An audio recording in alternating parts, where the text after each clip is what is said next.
The first thing I'm going to do is paint the centers of the sunflowers. So in this case it could be, I've done owls with a girlfriend and we did the eyes and the beak first. We did the eyes purple and then the beak yellow. And basically any detail work that needs to be painted is going to go down first. So you're just going to paint. Gosh, I need light. You're going to just paint it.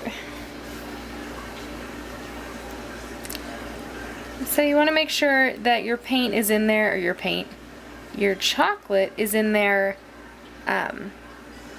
well, you know, you're not too thin so that the next color you put on shows through it. Now for painting it, you could use any type of paintbrush that you'd like. Clean, you know, not paintbrush, but ones you're going to use in the kitchen. So, oops, goofed.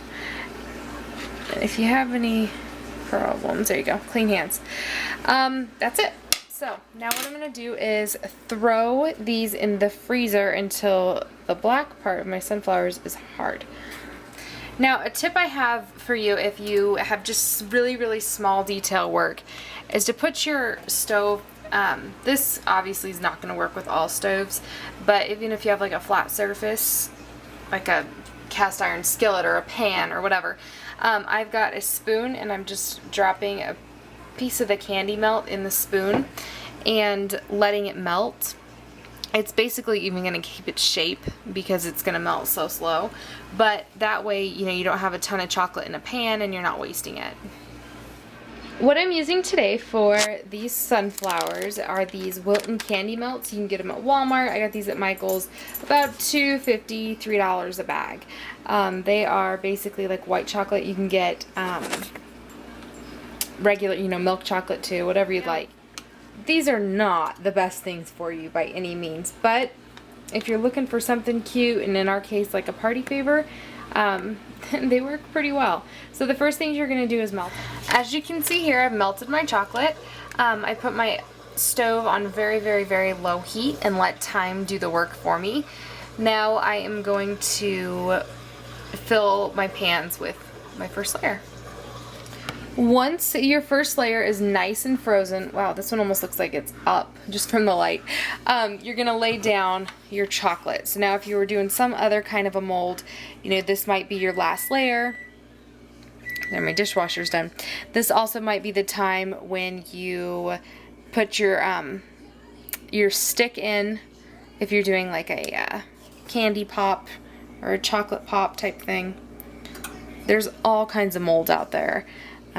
There's just, you know, simple little pieces where it's just maybe like a shape of a seashell or something like that. And then there's ones that are pops. So you can put a stick in them.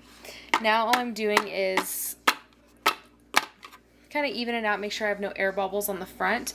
And now in my case, I'm going to add our cookies. Now I'm adding a good old-fashioned, let's see here, good old-fashioned Oreo, focus, and I'm going to lay these right in the middle.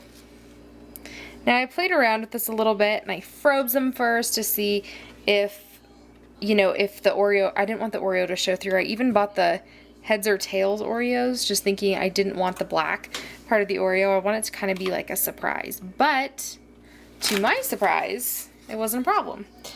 So I'm just going to cover it with a little bit more chocolate.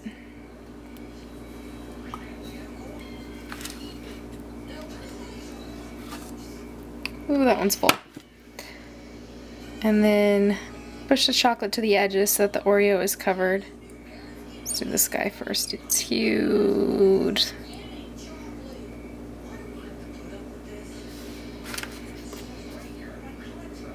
This little one.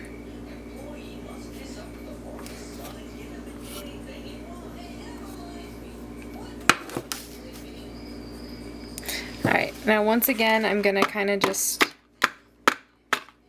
pat it down. Everything in my kitchen's beeping. Okay, so now they're covered. I'm going to put it back in the freezer, and they're going to be in the freezer for a little bit longer this time. And of course, time is going to vary for your mold and your freezer temperature and all those variables. Okay, they've been in there for a little while, and now I'm going to see if they're done. The best way to know if they're done is when you flip it over. If they come right out, then they're done. If they don't, then they need a little bit more time. Let's see. Yep, there we go. So all of these are done, and that is it. That is how easy it is to make custom chocolate. Beautiful. It's so simple and pretty inexpensive to make. This mold was $1.99. The chocolate, each bag was $2.99, I believe, and the Oreos, I think the bag was like $3. And they're beautiful. So if you have any questions, let me know. Otherwise, hope you enjoy.